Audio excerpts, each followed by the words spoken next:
دن سے ڈرو جبکہ تم اللہ کے حضور میں لوٹ کر جاؤ گے، اور ہر شخص اپنے اعمال کا پورا پورا بدلہ پائے گا اور کسی کو کچھ نقصان نہ ہوگا۔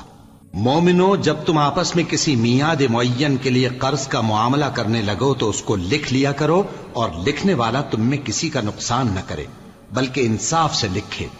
نیز لکھنے والا جیسا اللہ نے اسے سکھایا ہے لکھنے سے انکار بھی نہ کرے اور دستاویز لکھ دے، اور جو شخص قرض لے وہی دستاویز کا مضمون بول کر لکھوائے، اور اللہ سے کہ اس کا مالک ہے خوف کرے،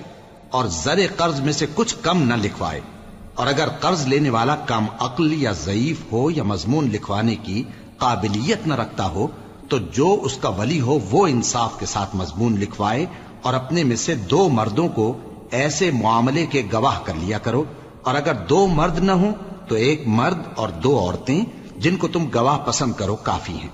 کہ اگر ان میں سے ایک بھول جائے گی تو دوسری اسے یاد دلا دے گی۔ اور جب گواہ گواہی کے لیے طلب کیے جائیں تو انکار نہ کریں، اور قرض تھوڑا ہو یا بہت اس کی دستاویز کے لکھنے لکھانے میں سستی نہ کرنا۔ یہ بات اللہ کے نزدیک نہایت قرین انصاف ہے، اور شہادت کے لیے بھی یہ بہت درست طریقہ ہے۔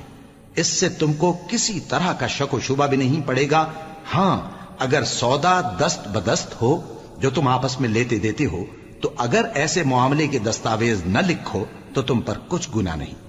اور جب خرید و فروخت کیا کرو، مثلا زمین جائیداد کی، تو بھی گواہ کر لیا کرو، اور کاتب دستاویز اور گواہ معاملہ کرنے والوں کا کسی طرح کا نقصان نہ کریں۔